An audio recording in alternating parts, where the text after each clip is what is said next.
माता पार्वती महादेव के बहुत निकट थी और महादेव को भी कुछ आभास होने लगा था, क्योंकि ध्यानस्थ होने पर भी माता सती की स्मृतियों के दृश्य उनके समक्ष प्रकट होने लगे।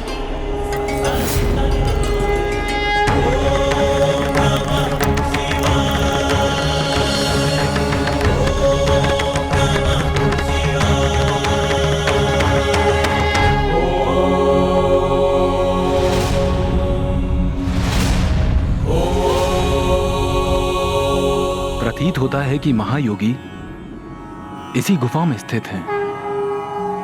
हमें उनके समक्ष जाना चाहिए।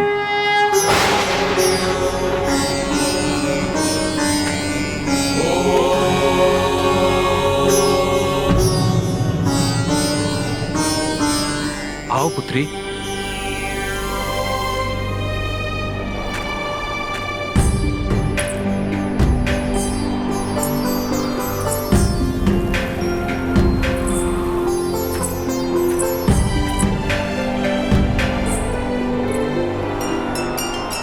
अब माता महादेव के समक्ष पहुंचने ही वाली।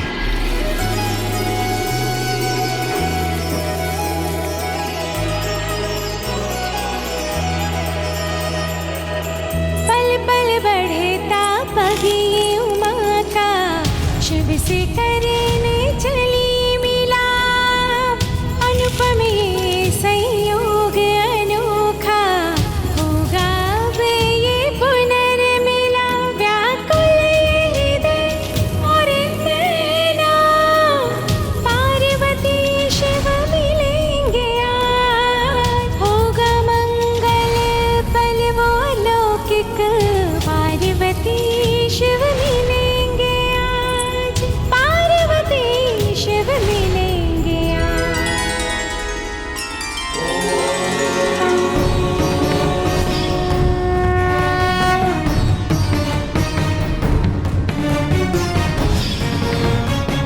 मुझे सती की उपस्थिति का आभास क्यों हो रहा है?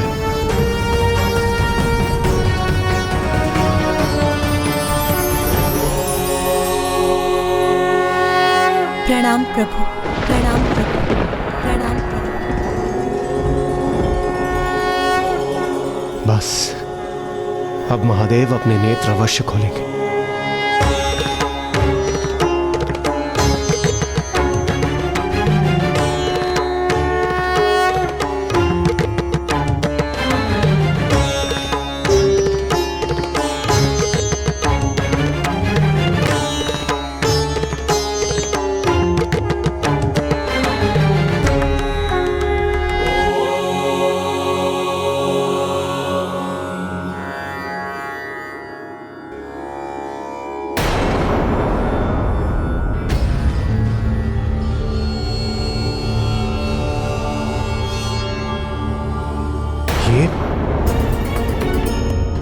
महादेव ने अपने नेत्र बंद क्यों कर लिए? तो क्या महादेव ने देवी पार्वती को देखा ही नहीं? किंतु माता पार्वती तो वहीं थी उनके समक्ष, फिर महादेव की दृष्टि उन पर कैसे नहीं गई? क्योंकि उनके समक्ष होने पर भी महादेव के लिए तो माता अदृश्य ही थी। अदृश्य ही थी अर्थात?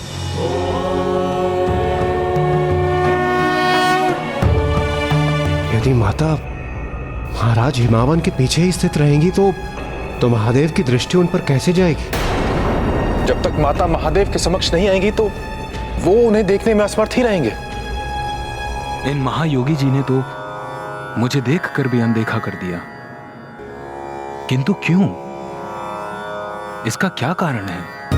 पिताश्री, प्रतीत होता है कि महायोगी जी गहन ध्यान में हैं और वो अपने ध्यान को भंग नहीं होने देना चाहते। किंतु मुझे विश्वास है कि आपका स्वर उन तक अवश्य पहुंच रहा है। आप अपने शब्दों के माध्यम से हमारे आगमन का कारण और हमारा विनम्र निवेदन उन तक पहुंचा दीजिए पिताश्री। मुझे क्षमा कर दीजिए महायोगी जी। मैं पर्वतराज हिमावन आपके ध्यान में शमिक व्यवधान डालने का दुस्साहस कर रहा हूं, किंतु ये मेरा परम सौभाग्य है कि आप जैसे महान योगी ने मेरे राज्य में स्थित गुफा को ध्यान के योग्य मानकर उसे ध्यान के लिए चुना। महायोगी जी, मैं आपकी सेवा का प्रार्थी हूं और इसी मंतव्य से आपके पास एक अनुरोध लेकर आया हूं। कृपा कर मेरी पुत्री पार्वती को आपकी सेवा में स्थित रहने की अनुमति दीजिए, जिससे वो आपके ध्यान को सफल करने में आपकी सहायक बन सके। संत जनों की सेवा करना संस्कारी परिवार की कन्याओं का धर्म होता है। इसी सेवा भाव से कन्या का भागी स्वभाव भी सुनिश्चित होता है। माता पिता होने के नाते अपनी पुत्री को उचित संस्कार देना हमारा कर्तव्य है। इसीलिए मेरी पुत्री का आपकी सेवा में स्थित होना सर्वथा उचित है।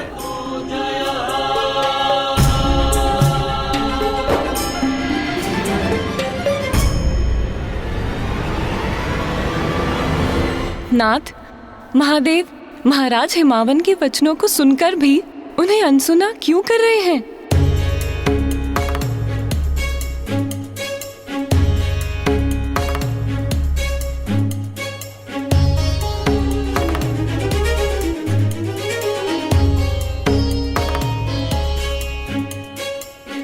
महायोगी जी, मैं पुनः आपके ध्यान में बाधा डालकर आपसे निवेदन करने का दुस्साहस कर रहा हूं। हमारे अनुरोध को स्वीकार कर हमें कृतार्थ कीजिए। मेरी पुत्री को अपनी सेवा करने की अनुमति दीजिए।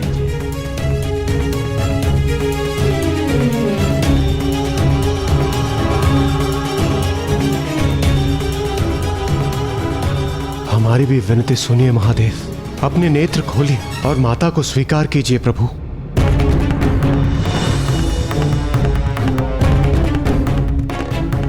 पिताश्री इतनी विनम्रता और निष्ठा से गुहार लगा रहे हैं, फिर भी महायोगी जी ने उनके उत्तर में एक शब्द भी नहीं कहा।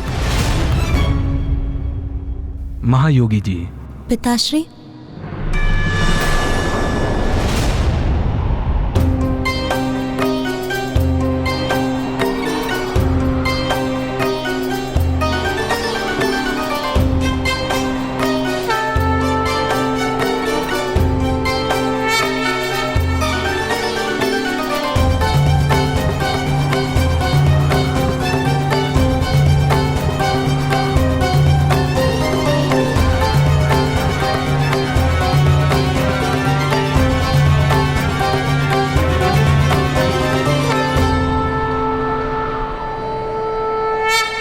पिताश्री, कदाचित मुझे ही महायोगी जी से विनती करने दीजिए।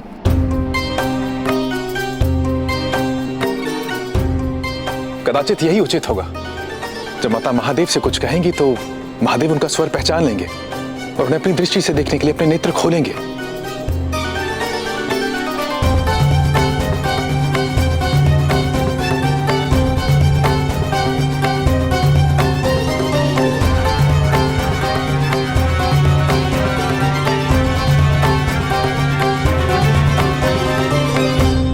योगी जी, शैलराज,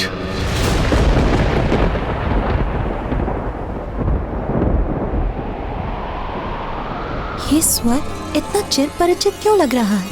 ये स्वर मुझे जैसे ये तो मेरे कण कण में, मेरे रोम रोम में बसा हुआ है। कौन है ये महायोगी और इनसे क्या संबंध है मेरा?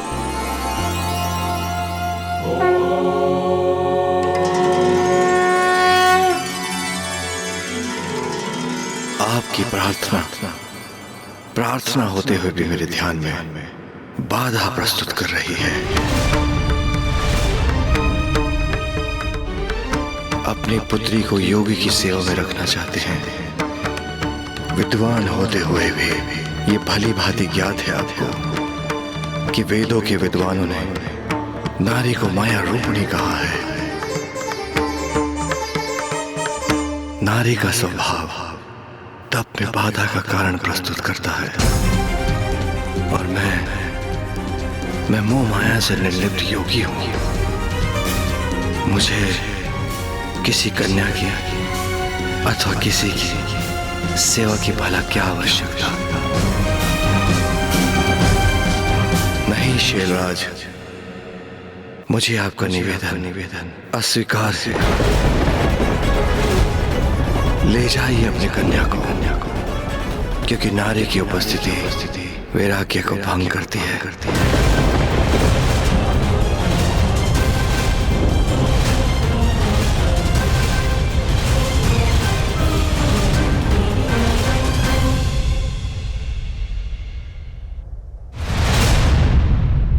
ये महादेव ने क्या कर दिया? महाराज हिमावन तो देवर्षि नारद के सुझाव पर ही अपनी पुत्री माता पार्वती को महादेव की सेवा में लेकर गए थे, किंतु महादेव ने तो एक प्रकार से माता का तिरस्कार ही कर दिया। गुणेश जी, तब तो माता का क्रोध जागृत हुआ होगा, क्योंकि महादेव ने तो उनके पिता का भी अपमान किया था। फिर क्या हुआ गुणेश जी? क्या माता क्रोधित हुई या फिर उन्होंने शांत रहकर ही स्थिति को संभाल लिया? महायोगी जी। पिताश्री, माता उन योगी अर्थात महादेव की स्थिति को समझ रही थी, इसलिए उन्होंने भी फिर धैर्य और विनम्रता का परिचय दिया। उमा समक्ष खड़ी और शिव ने आंखें जो मूंदी, दोनों हैं अनभिज्ञ और मिलाप अधूरी।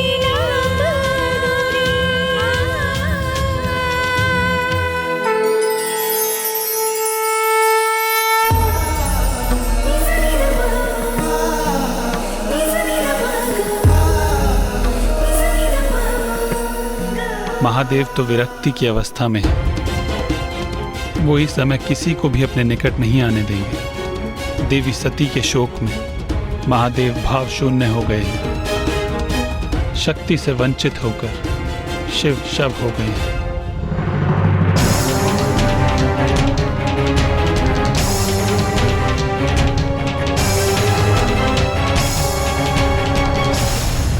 महादेव ने अपने नेत्र अवश्य बंद किए हैं, किंतु जब वो देवी पार्वती का स्वर सुनेंगे तो उनके स्वर को पहचान कर अवश्य कोई प्रतिक्रिया देंगे। प्रणाम प्रभु, प्रणाम प्रभु, प्रणाम प्रभु, प्रणाम प्रभु।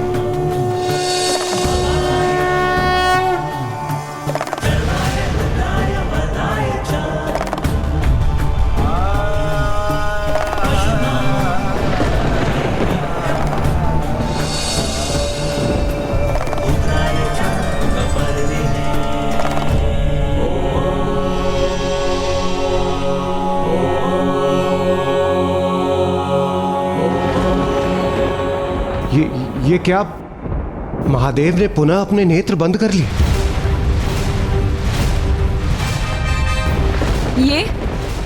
ये क्या हुआ नाथ? ये तो मेरी समझ से ही परे है।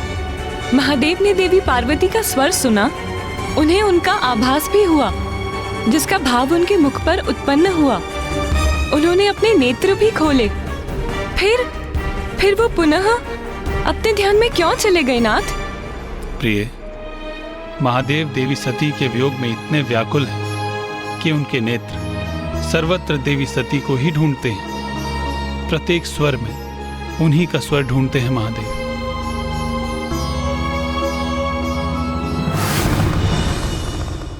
बहन पार्वती का स्वर सुन के उन्होंने अपने नेत्र भी खोले, किंतु वो बहन पार्वती की मुखाकृति को नहीं देख सके। ध्यान की अवस्था में अगर उन्हें कुछ दिखाई भी दिया तो मात्र एक नारी की छवि, देवी सती नहीं, मात्र एक अन्य स्त्री। और देवी पार्वती ने भी महादेव को नहीं देखा, क्योंकि वो उनका सम्मान स्थापित रखने के लिए वो अपनी दृष्टि को महादेव के चरणों पर ही स्थिर किए हुए हैं।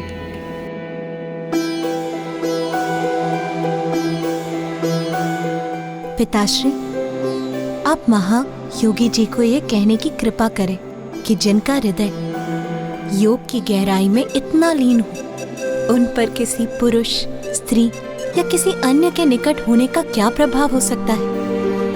योगियों और साधु संतों का जीवन तो समाज के लिए कल्याणकारी होता है। मैं इनकी सेवा करूंगी तो मेरा भी कल्याण होगा।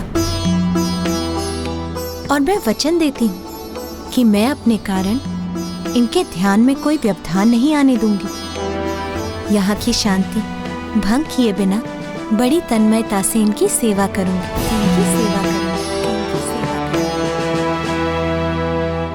महायोगी जी, मेरी पुत्री को अपनी सेवा करने की अनुमति देकर हम पर कृपा कीजिए।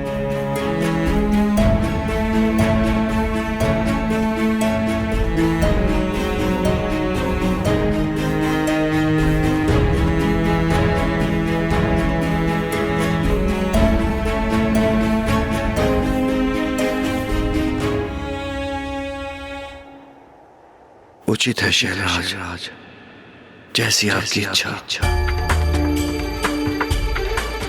शैलराज, मैं आपकी पुत्री को अपनी सेवा में स्वीकार करता हूं।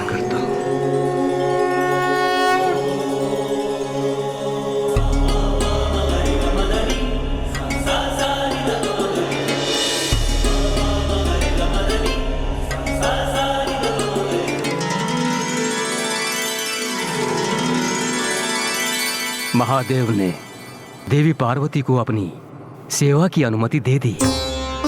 अब तो यही आशा है कि इस अवधि में दोनों परस्पर दर्शन प्राप्त करें।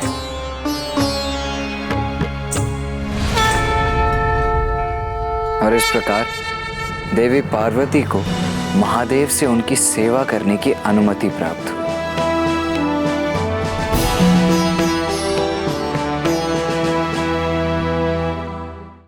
एक और हिमालय की गोद में माता पार्वती ने अपने जीवन के ध्येय अर्थात महादेव का सानिध्य प्राप्त करने हेतु अपनी यात्रा आरंभ की थी।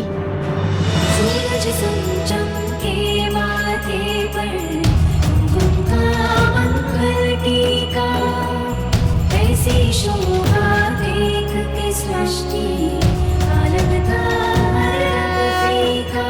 केशों के जोड़े प्रकृति की सारी ऊर्जा, तपस्विनी कैलाशपति की पार्वती है गिरिजा। वहीं दूसरी ओर अट्टासुर अपना लक्ष्य पूरा करने को तत्पर था, जिससे वो शीघ्र तारकासुर तक पहुंचे और उसे माता पार्वती की सूचना देकर सावधान कर सके और तारकासुर माता पर कोई नया आक्रमण कर अपने उद्देश्य की पूर्ति कर सके। महाराज का राजभवन अब निकट है। अब शीघ्र उनके समक्ष पहुंचूंगा मैं, उन्हें ये सूचना दूंगा।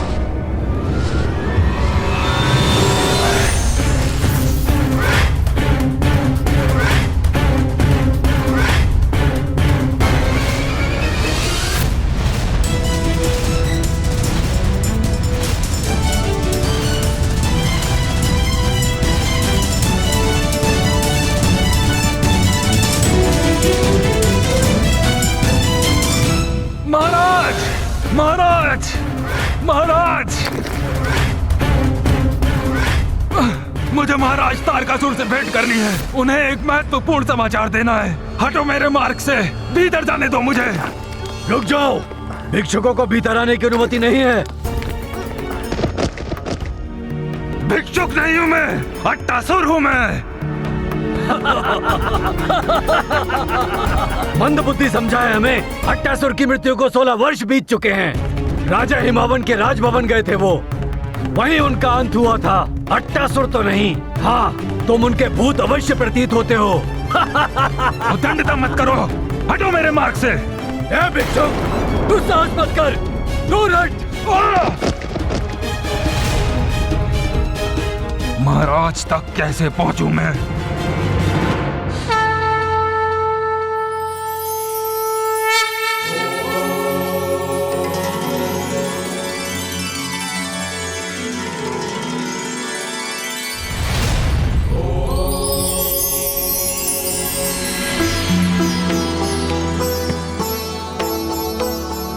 माता पार्वती अब महादेव के सानिध्य में थी और उन्हें बार बार बीते समय का आभास भी हो रहा था। किंतु अब भी जगत पिता महादेव और माता आदि शक्ति एक दूसरे के लिए पूर्णतया अनभिज्ञ एवं अपरिचित थे।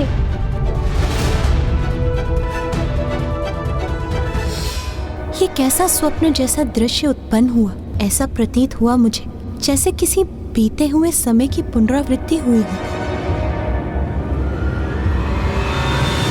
एक ओर माता पार्वती महादेव की सेवा में लीन थी और दूसरी ओर महादेव अपने ध्यान में।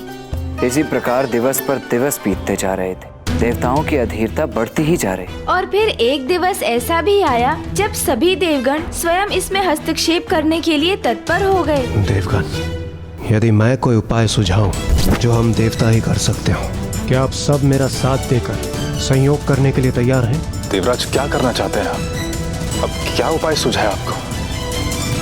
कामदेव, जो सबके भीतर काम को जागृत करते हैं, माता आदि शक्ति के प्रति महादेव के भीतर भी आकर्षण उत्पन्न कर इस कार्य में अब कामदेव ही हमारी सहायता कर सकते हैं। हमारे समक्ष अब यही एक अंतिम उपाय शेष है देवगण। वो मात्र और मात्र कामदेव ही है जो महादेव को माता आदि शक्ति के निकट ला सकते हैं। माता पार्वती महादेव को एक महायोगी मान उनकी सेवा के लिए तो आ चुकी थी, किंतु अब तक ना ही महादेव और ना ही माता की दृष्टि ही एक दूसरे पर पड़ी थी।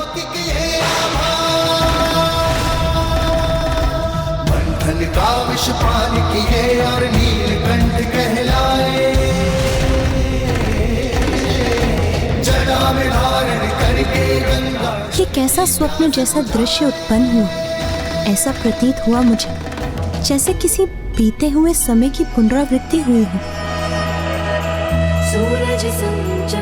मैंने वचन दिया था, मैं महायोगी जी के ध्यान में तनिक भी बाधा नहीं डालूंगी।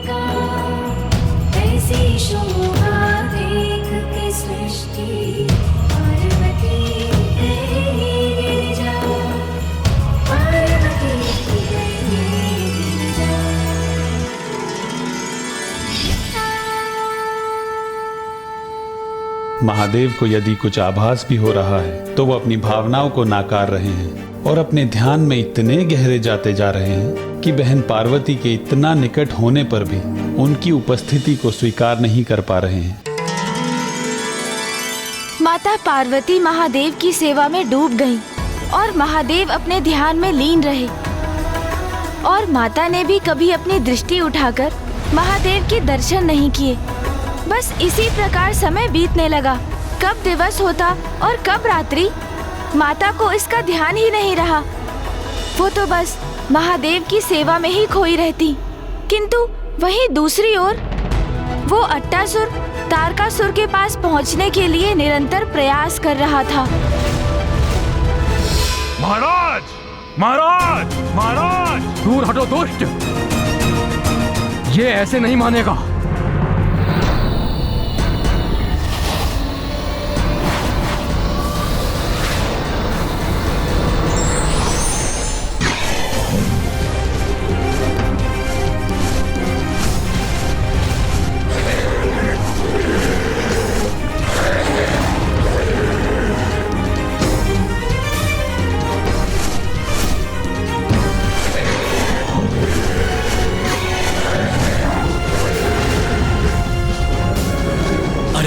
ये विशालकाय पक्षी तो सीधा महाराज तारकासुर के कक्ष की ओर ही चला आ रहा है। हमें इसे रोकना होगा।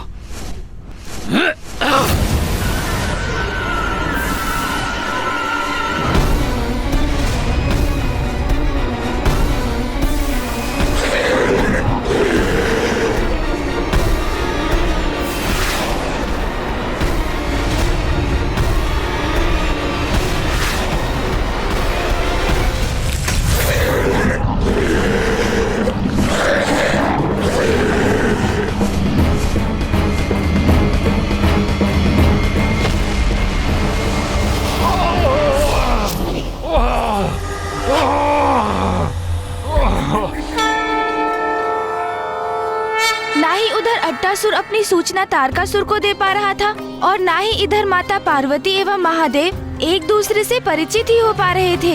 इसी प्रकार दिवस पर दिवस बीतते जा रहे थे। देवताओं की अधीरता बढ़ती ही जा रही थी और साथ ही वो दिन प्रतिदिन शक्तिहीन होते जा रहे थे। शक्तिहीन हो रहे थे देवता?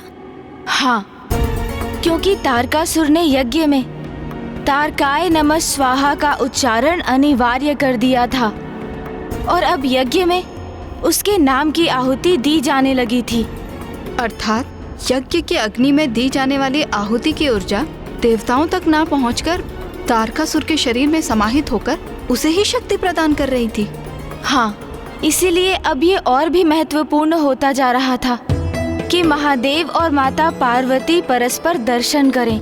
और अब देवता भी समझ गए थे। दयनीय अवस्था में सभी देवगण सहायता की गुहार लिए ब्रह्मदेव के पास पहुंच तो गए, किंतु उस स्थिति में स्वयं ब्रह्मदेव भी किम कर्तव्य विमूढ़ थे। अंततः फिर विवश होकर इंद्रदेव ने सोचा कि अब उन्हें ही माता आदिशक्ति और महादेव को एक दूसरे के निकट लाने के लिए कुछ करना होगा। देवगण, यदि मैं कोई उपाय सुझाऊं,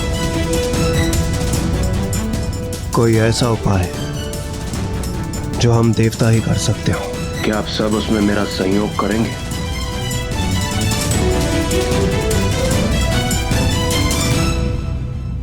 देवराज, क्या करना चाहते हैं आप? अब क्या उपाय सुझाए आपको? कामदेव।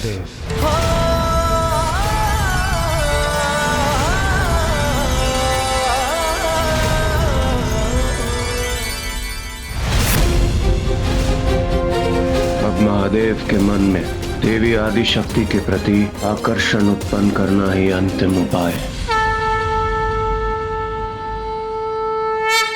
महाराज, यदि आपके मन में कोई जिज्ञासा उत्पन्न हो रही है तो उसे शांत कर लीजिए। देवराज इंद्र की ये योजना कामदेव का आवाहन करने की, क्या ये उचित था? हाँ ब्राह्मण देवता, माता तो वहीं महादेव की सेवा में उनके निकट थी, तो कभी न कभी ऐसी स्थिति अवश्य उत्पन्न होती जब महादेव अपने नेत्र खोलते और उनकी दृष्टि माता पार्वती पर जाती। पर्वतराज हिमावन के परिवार में माता शैलपुत्री के रूप में माता आदिशक्ति के जन्म की प्रतीक्षा तो देवतागण ने बड़े धीरज के साथ की थी। ये भी तो एक लीला ही थी कि महादेव स्वयं हिमालय की एक गुफा में समाधि में लीन थे। अर्थात सभी कुछ एक दिव्य योजना के अनुरूप होता ही प्रतीत हो रहा था। अब अवश्य वो पल आने ही वाला था, तो देवराज इतने उतावले क्यों हो गए थे? माता, महाराज, यही तो परीक्षा है। जब सब कुशल हो तो धर्म के पथ पर स्थिर रहना सरल होता है, किंतु ईश्वर के प्रति श्रद्धा और विश्वास की परीक्षा तो संकट के समय ही होती है। देवराज इंद्र का धैर्य चूक गया था, जहां ब्रह्मदेव और नारायण को यह अटल विश्वास था कि दिव्य योजना के अनुसार ही इस संकट का निवारण संभव है। वहीं देवराज इंद्र धीरज खोकर शीघ्रता करना चाहते थे, और यही उनकी परीक्षा भी थी जिसमें वो विफल हुए। कामदेव, वायुदेव, धीमे स्वर में बोलिए।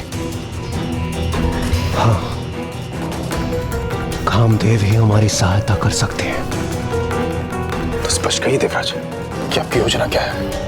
वायुदेव, महादेव इस समय भाव शून्य में है,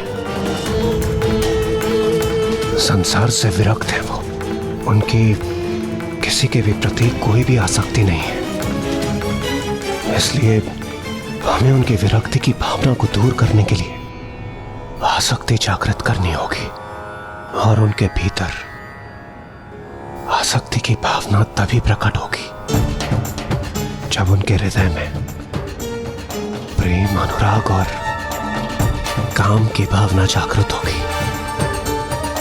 तभी तो वो माता पार्वती के प्रति आकर्षित होंगे, और काम की भावना जागृत करना तो कामदेव का दायित्व है ना। देवराज, हम इस प्रकार मध्यम स्वर में इस योजना की चर्चा क्यों कर रहे हैं? ब्रह्मदेव भी यही हैं, हमें उनसे विमर्श करना चाहिए।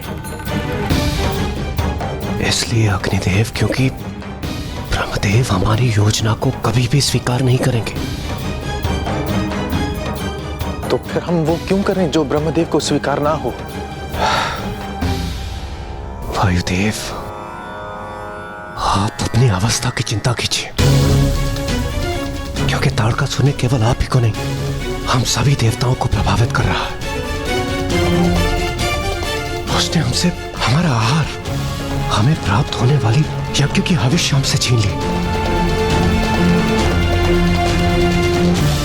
अर्थात हम निराहार होने पर विवश हैं। हम निरंतर अशक्त होते जा रहे हैं। तो आप भी बताइए, हम ऐसे ही प्रतीक्षा करते रहें या फिर इस अवस्था से निपटने का कोई समाधान ढूंढे, जिसके लिए मेरे पास एक योजना है। तो बताइए देवगण, क्या आप सभी मेरे साथ हैं अथवा नहीं? उचित है देवराज, आपकी योजना उचित है।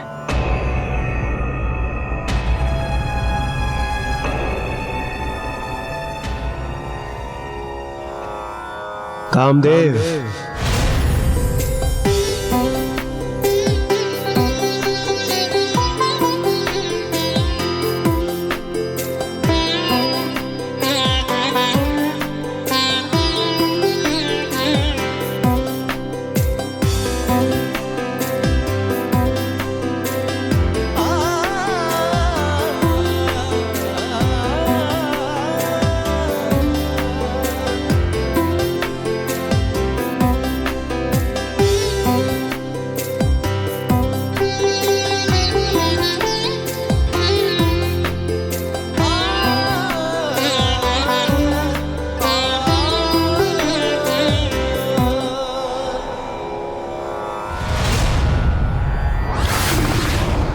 स्वामी,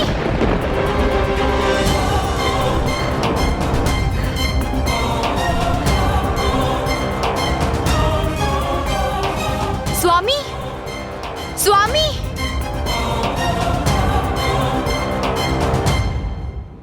स्वामी,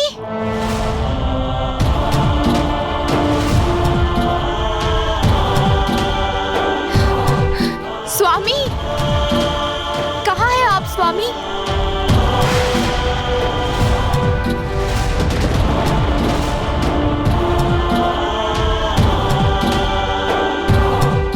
स्वामी, कहाँ ढूंढूं मैं आपको? स्वामी, स्वामी,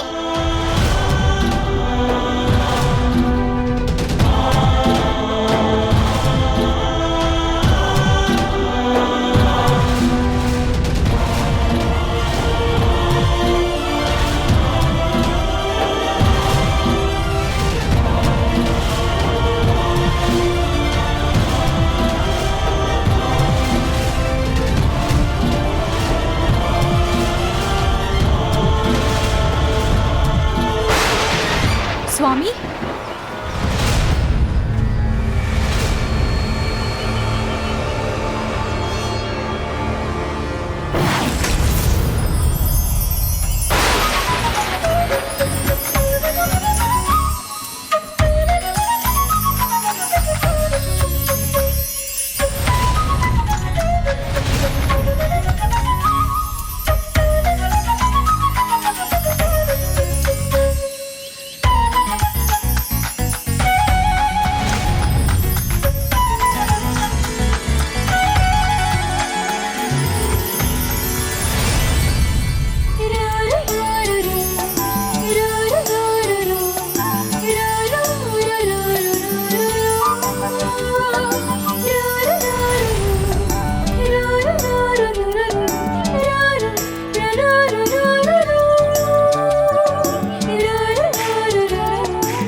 अद्भुत है तुम्हारा सौंदर्य प्रिय।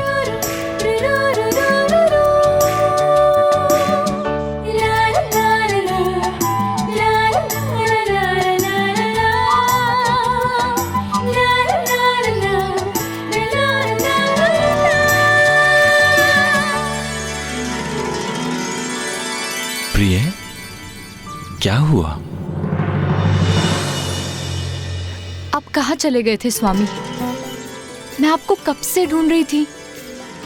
मुझे ढूंढने के लिए तुम्हें तो बस अपने हृदय में झांकने की आवश्यकता थी। मैं तो तुम्हें वहीं मिल जाता प्रिय। मैं इतनी चिंतित थी क्योंकि कुछ अवधि पहले मेरा दाहिना नेत्र फड़क कर एक अपशगुन प्रस्तुत कर रहा था। फिर किसी प्रकार मुझे निद्रा आ गई और मैंने आपको लेकर एक दुस्वप्न देखा। जब मेरे नेत्र खुले तब मैंने देखा कि आप वहां नहीं थे। चिंता के कारण मैं इतनी हताश हो गई कि मुझे लगा कि मेरे प्राण ही छूट जाएंगे। और आप है कि मेरा उपहास कर रहे हैं।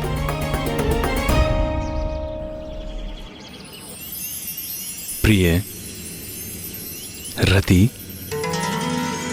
जहां हम दोनों उपस्थित होते हैं वहां तो सदैव सब कुछ शुभ ही होता है।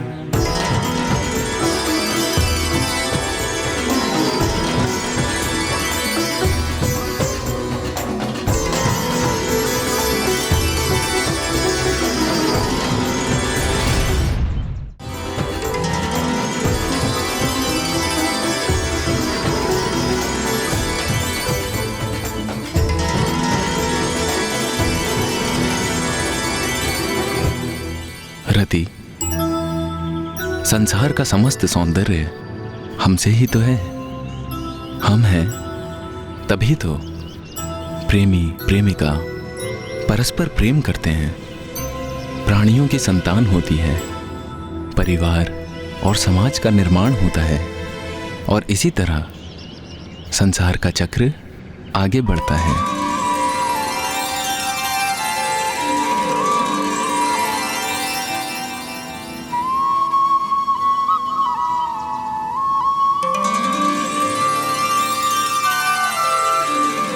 आप मुझे सता रहे हैं ना स्वामी? लीजिए, अब मैं आपको सताती हूँ।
कामदेव!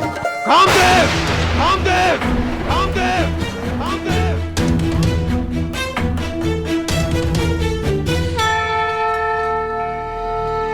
तो देवराज इंद्र कामदेव के निकट पहुंच ही गए।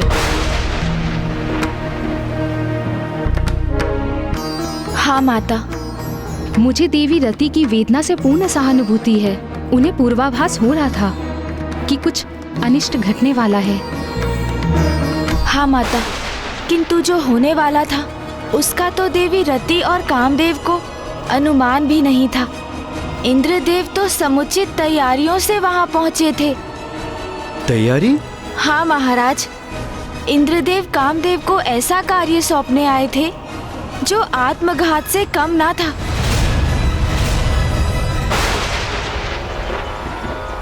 प्रणाम देवराज इंद्र। देवराज, आप इतने चिंतित, निरुत्साहित क्यों लग रहे हैं? क्या बात है? अंत निकट, शीघ्र ही संसार का अंत होगा। देवराज, ये आप क्या कह रहे हैं?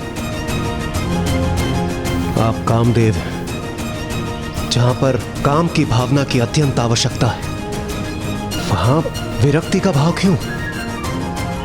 कामदेव, आपको महादेव के भीतर काम और आकर्षण जागृत करना ही होगा।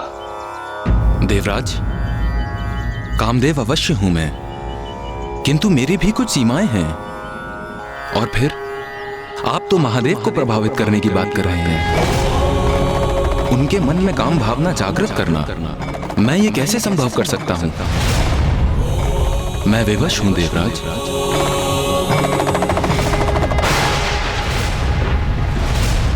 कामदेव ने मना कर दिया, तो क्या इसका अर्थ यही हुआ कि संकट टल गया था गणेश जी? संकट अभी टला नहीं था, अपितु ये तो एक बहुत बड़े महासंकट का आरंभ था।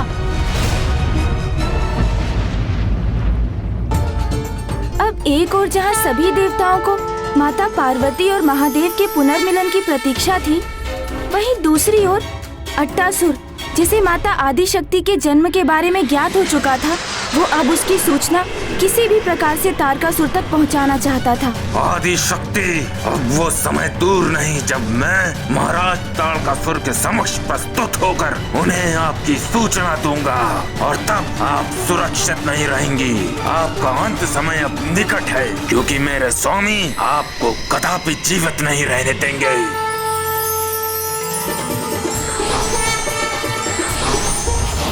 कामदेव! कामदेव! कामदेव!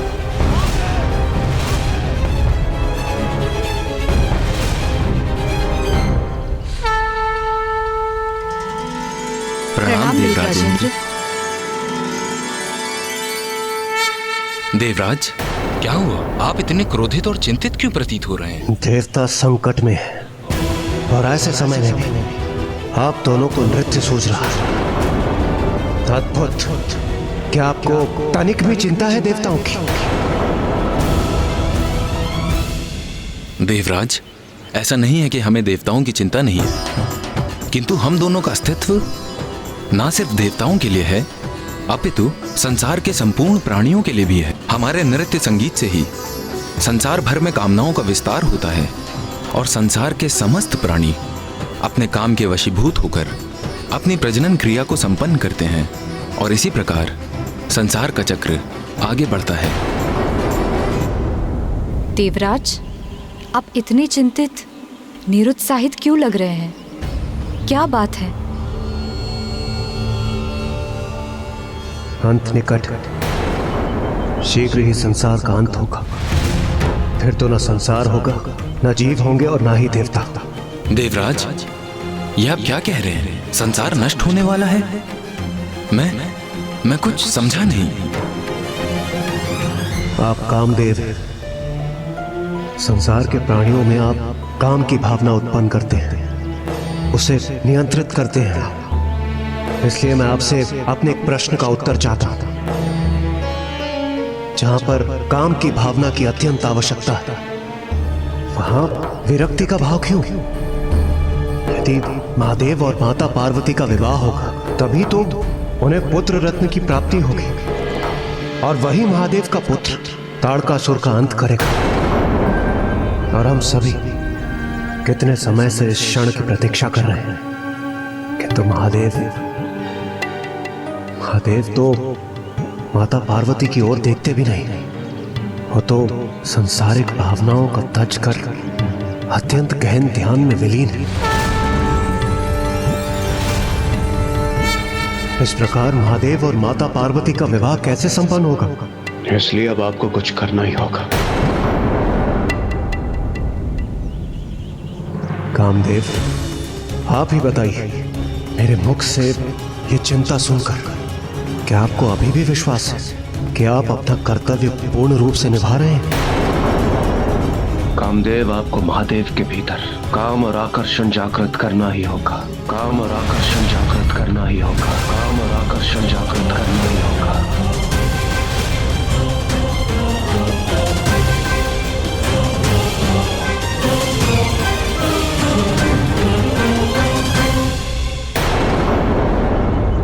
देवराज, कामदेव अवश्य हूं मैं, किंतु मेरी भी कुछ सीमाएं हैं। जो योगी अपने तप से, अपनी साधना से अपने मन को वश में कर लेता है, उन पर मेरा कोई प्रभाव नहीं होता। और फिर आप तो महादेव को प्रभावित करने की बात कर रहे हैं। महादेव जो महायोगी हैं, जो आदि योगी हैं, उनके मन में काम भावना जागृत करना मैं ये कैसे संभव कर सकता हूं? मैं विवश हूं देवराज, मुझे क्षमा करें, मैं आपकी सहायता नहीं कर सकता।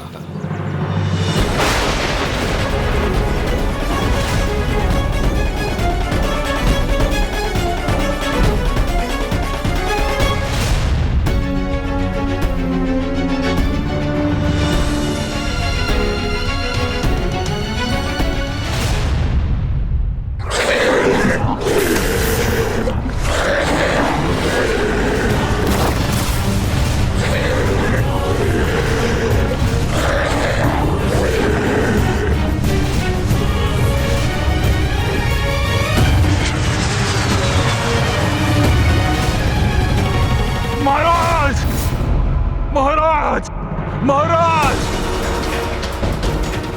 छोड़ो मुझे, छोड़ो! कौन है ये भिक्षुक?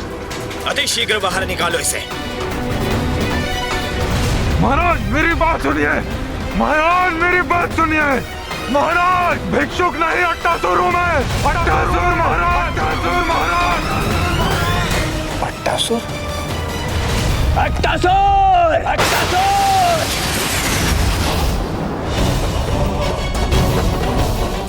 रुको!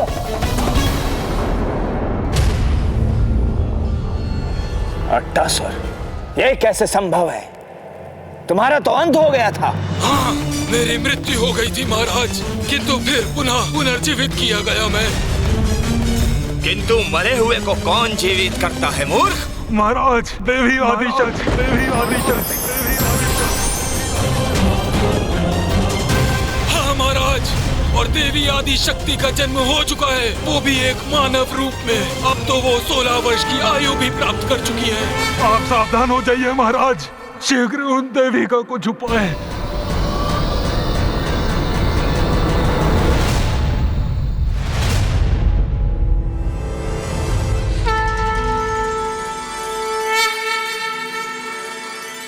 हमें क्षमा कीजिए देवराज, किंतु ये कार्य इतना सरल नहीं, इसीलिए स्वामी का इस कार्य को अस्वीकार करना ही उचित था।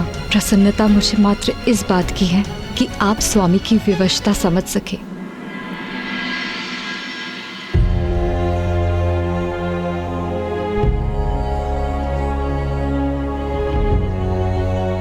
दाता की परीक्षा दुर्भिक्ष में, और एक शूरवीर की परीक्षा रणभूमि में, एक मित्र की परीक्षा आपत्ति के समय में, और एक स्त्री की परीक्षा उसके पति के असमर्थ होने में ही होती है। मैं यहां देवराज इंद्र होने के नाते नहीं, आपके मित्र के रूप में उपस्थित हुआ हूं, और मैं आपसे मात्र मेरी ही नहीं, समस्त देवताओं की सहायता की याचना कर रहा हूं।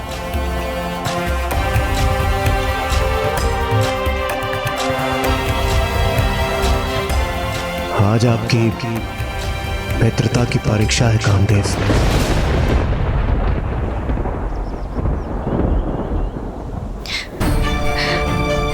नहीं स्वामी, नहीं।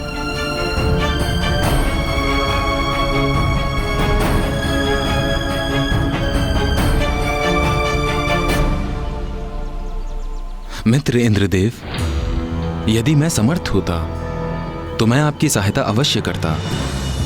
यदि आप मुझे ये आकर के कहते कि कोई तप करके आपका सिंहासन पाना चाहता है, तो मैं अपनी समस्त शक्तियां झोंक कर उसकी तपस्या भंग करने का प्रयास करता और आपके सिंहासन की रक्षा करने में आपका सहायक बनता।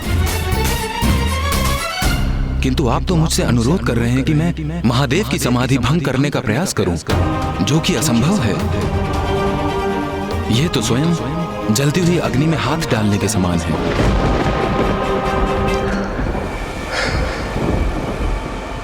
मुझे ज्ञात है कामदेव, मैं आपको वो कार्य करने के लिए कह रहा हूं जो असंभव है, किंतु इस असंभव को संभव करने से ही देवताओं की रक्षा संभव है। क्योंकि ताड़कासुर का अंत महादेव और माता पार्वती का वो पुत्र करेगा जिसका जन्म महादेव के भीतर माता पार्वती के प्रति उत्पन्न होने वाले काम भाव से होगा। और ये कार्य आपकी सहायता के बिना सर्वथा असंभव है। धृष्टता क्षमा कीजिए देवराज, परंतु आप ये समझने में असमर्थ क्यों हैं कि महादेव महायोगी हैं, माता पार्वती उनके निकट है, फिर भी उन्हें उनकी उपस्थिति का आभास भी नहीं हो रहा, अर्थात उन्हें अपने भावनाओं पर पूर्ण नियंत्रण है। ऐसी अवस्था में स्वामी का सर्वाधिक शक्तिशाली बाण भी महादेव को प्रभावित नहीं कर सकेगा। आप मित्रता और धन परायणता की गुहार लगा रहे हैं, परंतु महादेव पर बाण तो मेरे पति को साधना है। यदि महादेव पर उस बाण का कोई प्रभाव नहीं हुआ तो, और महादेव का क्रोध जागृत हो गया तो महादेव की क्रोधाग्नि से मेरे स्वामी की रक्षा कौन करेगा? देवी रति, आप व्यर्थ में ही चिंता कर रही हैं। मैं स्वयं महादेवताओं के साथ उपस्थित रहूंगा।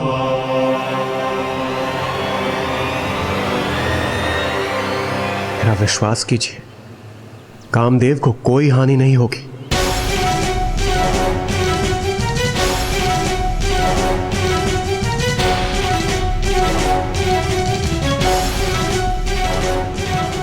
नहीं, मैं निश्चिंत होने में असमर्थ हूँ। ये तो स्त्री स्वभाव के अनुरूप है। नारी सदा पुरुष को दुर्बल ही बनाती है। देवी रति का व्यर्थ का भय और उनकी आशंका मेरी योजना में बाधा उत्पन्न कर रही है। नहीं, मुझे किसी अन्य युक्ति से उनके इस भय को दूर करना ही होगा।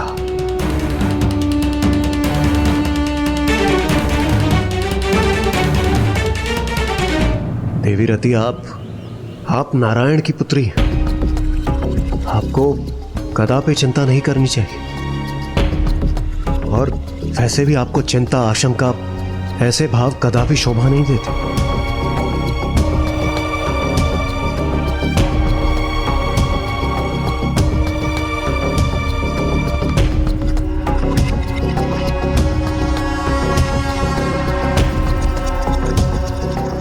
प्रिय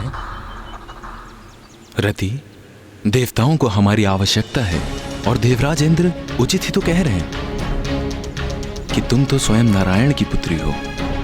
तुम्हें तो साहस का परिचय देना चाहिए, निश्चिंत रहना चाहिए तुम्हें। मैं निर्णय ले चुका हूं। नहीं स्वामी, ये आप क्या कह रहे हैं? आप कठिनाई में पड़ जाएंगे। मेरा जाना अनिवार्य है।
स्वामी, आपने मेरा श्रृंगार पूर्ण रूप से संपन्न नहीं किया।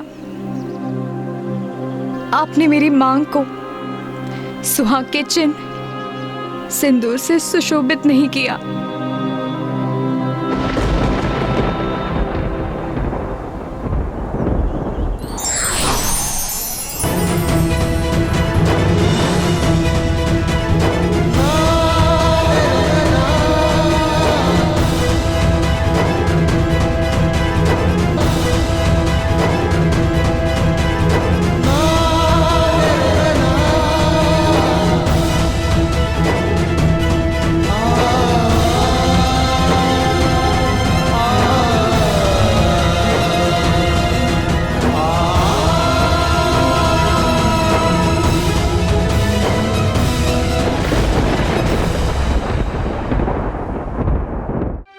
एक ओर देवराज ने कामदेव को मना लिया था, किंतु दूसरी ओर वो अट्टासुर तारकासुर का विश्वास अभी तक प्राप्त नहीं कर सका था। किंतु ब्राह्मण देवता अट्टासुर तारकासुर के भवन में प्रवेश कर माता आदिशक्ति के मनुष्य योनि में जन्म लेने की घोषणा तो कर चुका था ना? ये तो सत्य है महाराज, किंतु तारकासुर इतनी सरलता से इस सत्य को कहां स्वीकार करने वाला था?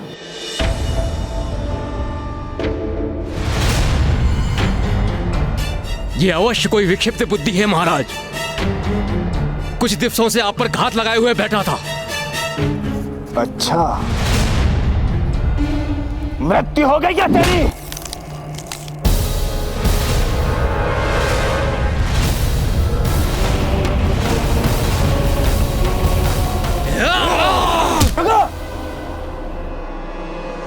मेरा विश्वास कीजिए महाराज, मेरा विश्वास कीजिए, वो जन्म ले चुकी है, एक मानव शरीर में फल फूल रही है महाराज।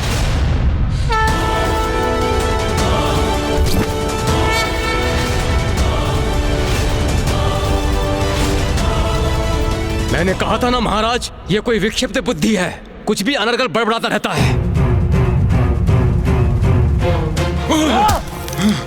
महाराज, मैं आपका निष्ठावान सेवक हूँ महाराज, मैं सत्य कह रहा हूँ महाराज, वो वहाँ है महाराज, मुझे एक अवसर दीजिए महाराज, कृपया करके मुझे एक अवसर दीजिए महाराज, मैं स्वयं आपको ले चलूंगा कुलदेवी आदिशक्ति तक, मेरा विश्वास कीजिए महाराज।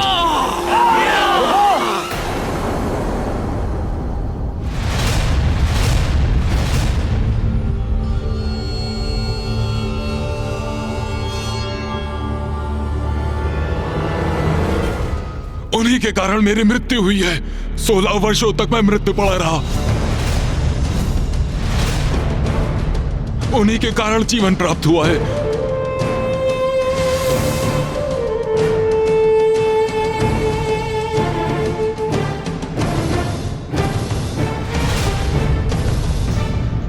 किंतु अब उन देवी का काल बनूंगा मैं। मुझे एक अवसर दीजिए, मुझे एक अवसर दीजिए, मुझे एक अवसर दीजिए।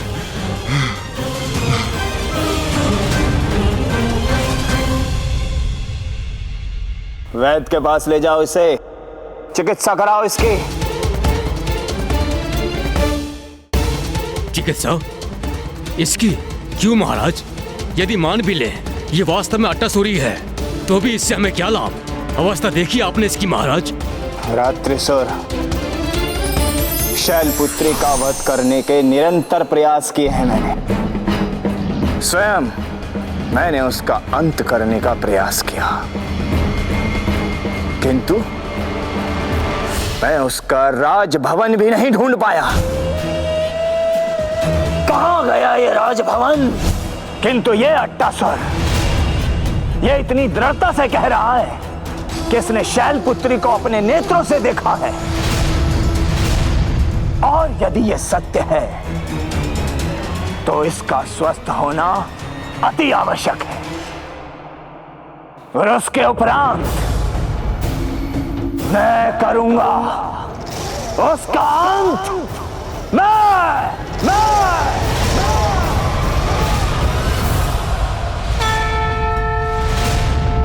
तारकासुर संपूर्ण सृष्टि के लिए एक संकट तो बन ही गया था, उससे भी बड़ा एक महासंकट तो देवराज इंद्र अब स्वयं उत्पन्न करने जा रहे थे। इंद्रदेव कामदेव के साथ उसी गुफा की ओर बढ़ रहे थे जहां महादेव समाधि में लीन थे, और संयोगवश वहां एकमात्र माता पार्वती ही महादेव की सेवा हेतु उपस्थित थीं।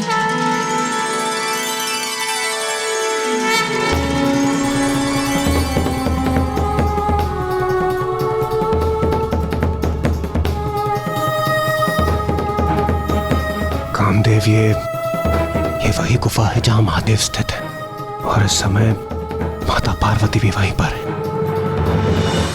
उचित है देवराज, किंतु यहां से गुफा के भीतर तक देख पाने में मैं असमर्थ हूं। हमें और निकट जाना चाहिए। और निकट जाना होगा, किंतु मैं तो गुफा से सुरक्षित दूरी पर रहना चाहता था।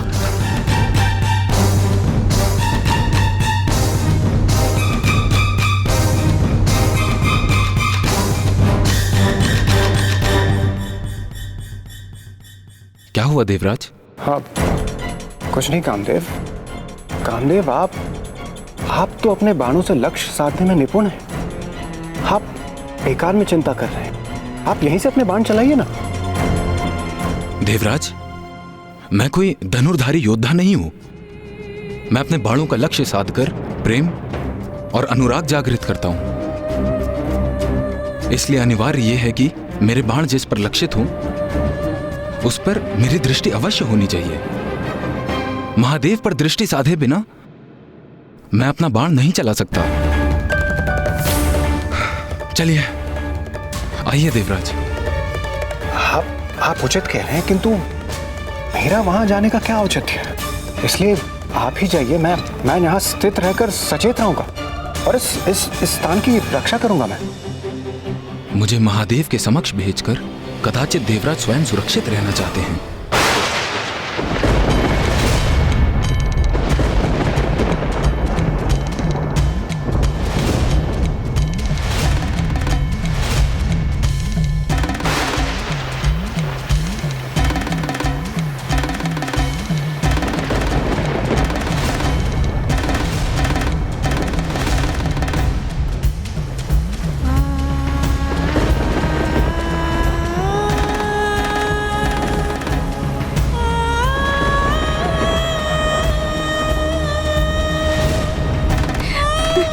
मेरी मांग का सिंदूर धुल गया।